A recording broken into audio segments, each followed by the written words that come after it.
আপনারা দেখছেন news story. আপনাদের সঙ্গে এই মুহূর্তে রয়েছে আমি পর্ষিয়া। এই মুহূর্তে চোখ রাখছি গুরুত্বপূর্ণ খবরের দিকে।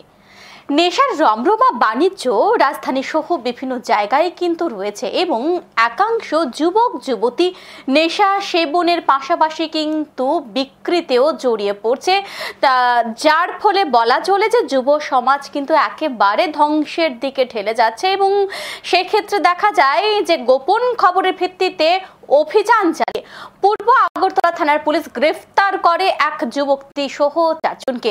এই মুহূর্তে এই বিষয়ে একেবারে সরাসরি জানবো আমাদের প্রতিনিধির কাছ থেকে। আমাদের নিউজ রুম থেকে রয়েছে আমাদের প্রতিনিধি বিপ্লব ভট্টাচার্য। আমরা বিপ্লবের কাছ থেকে এই বিষয়ে জানবো। বিপ্লব, এই বিষয়ে কি বলবে যে এই যে নেশা সেবনের ফলে দেখা যাচ্ছে যে যুব সমাজ কিন্তু আজ ধ্বংসের পথে, কি বলবে এই বিষয়ে? হ্যাঁ দেখো, পশ্চিম বিষয়টা হচ্ছে সারা রাজ্যে নেশার কিন্তু টোটালি ঠিক গেছে।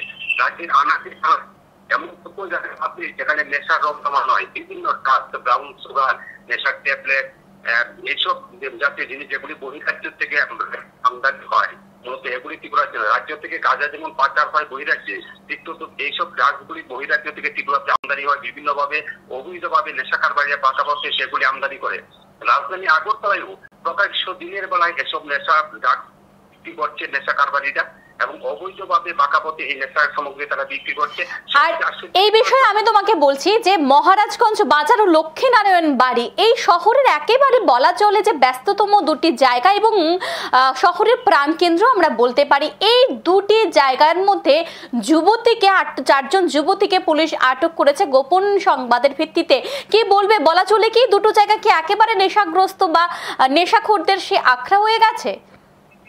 হ্যাঁ, একে বলছিলাম যে রাজধানীর বিভিন্ন জায়গায় প্রকাশ্য দিনের বেলায় এখন সবচেয়ে বড় বিষয় তো ইয়াং জেনারেশনের অর্থাৎ যুবক যুবতীরা সেসব নেশা ব্যবসা এবং সেগুলি সেবন করার মধ্যে তারা জড়িয়ে পড়ছেন, যে কারণে তারা বিপথে পরিচালিত হচ্ছেন। এবং এটা নিয়ে বর্তমান সরকারও উদ্বিগ্ন যে যুবক যুবতীরা যেভাবে নেশায় আসক্ত হচ্ছেন এবং এই মানে ভুল পথে এবং বিপথে তারা পরিচালিত হচ্ছেন, এটা উদ্বেগের বিষয়। এবং আজকে যে ঘটনা যে পূর্ব থানা এলাকায় লক্ষ্মীনারায়ণ বাড়ি রোড এবং মহারাজগঞ্জ বাজার এলাকায় গোপন খবরের ভিত্তিতে পুলিশ সেখানে অভিযান চালায় এবং সেই অভিযানে তারা একজন মানে আশ্চর্য বিষয় হলো একজন যুবতীকে সেখানে উদ্ধার করা হয় এবং আর 3 জন যুবক 4 জনকে সেখানে উদ্ধার করা হয় এবং তাদের কাছ থেকে ব্রাউন সুগার এবং নগদ অর্থ এবং মোবাইলগুলি উদ্ধার করা হয়েছে। প্রশ্ন হচ্ছে ছেলেদের পাশাপাশি মেয়েরাও যে নেশার সামগ্রী অর্থাৎ নেশা বিক্রির সাথে জড়িয়ে পড়ছে, এই বাঁকা পথে এই অবৈধ নেশা বিক্রি তারা জড়িয়ে পড়ছেন, এই ঘটনা কিন্তু আজকের ঘটনা প্রমাণ হলো। এর আগেও বিভিন্ন জায়গায় দেখা যে মহিলারা এই নেশা বিক্রির ক্ষেত্রে জড়িয়ে পড়ছেন এবং তারা গ্রেফতার হয়েছে। কিন্তু আজকে রাজধানীর পক্ষে মানে প্রকাশ্যে দিনের বেলা বলা হচ্ছে একজন যুবতীও 3 জন যুবকের সাথে তারা সেই নেশা বিক্রির ক্ষেত্রে জড়িয়ে পড়ছেন এবং তাদের মধ্যে কেউ নেশা সেবনও করেন বসে। এই যে যুবতীকে আজকে উদ্ধার করা হয়েছে, তাদের কাছ থেকে কোনো কিছু তথ্য মিলেছে কিনা বা পুলিশ তাদের সাথে জিজ্ঞাসাবাদের পর কি কিছু রহস্য বেরিয়ে এসছে কিনা?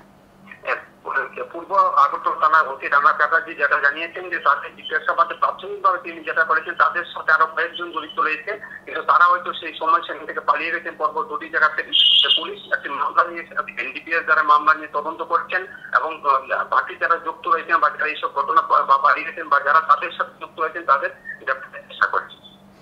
ধন্যবাদ বিপ্লব, সঙ্গে থাকো। আমরা এবার বিস্তারিত বক্তব্য রানা চ্যাটার্জির কি রয়েছে আমরা সেটা দেখে নেব এই মুহূর্তে। তো তারা এই হিরোইন ভায়ালসের মাধ্যমে এই ছোট ছোট বিক্রি করছিল আর পাউচও পাওয়া গেছে তাদের কাছে একটা ছোট। তো তাদেরকে আমরা এনডিপিএস কেস নিয়ে তাদেরকে আমরা কোর্টে প্রয়োগ করছি। কি পাওয়া গেছে তাদের কাছে? তো এনডিপিএস এর আর্টিকেল যে আপনার হিরোইন আছে, হিরোইনের যে ছোট ছোট এই ভায়ালসগুলি আছে এগুলি পাওয়া গেছে আর তাদের সঙ্গে একটা পাউচও পাওয়া গেছে হিরোইনের, আর মোবাইল ফোন ক্যাশ টাকাও পাওয়া গেছে ৭,৫০০ টাকা, যেগুলি ওরা। পুলিশ মামলা নিয়ে তদন্ত করছে। এখন দেখার বিষয় তদন্তের পর কি রহস্য বেরিয়ে আসে।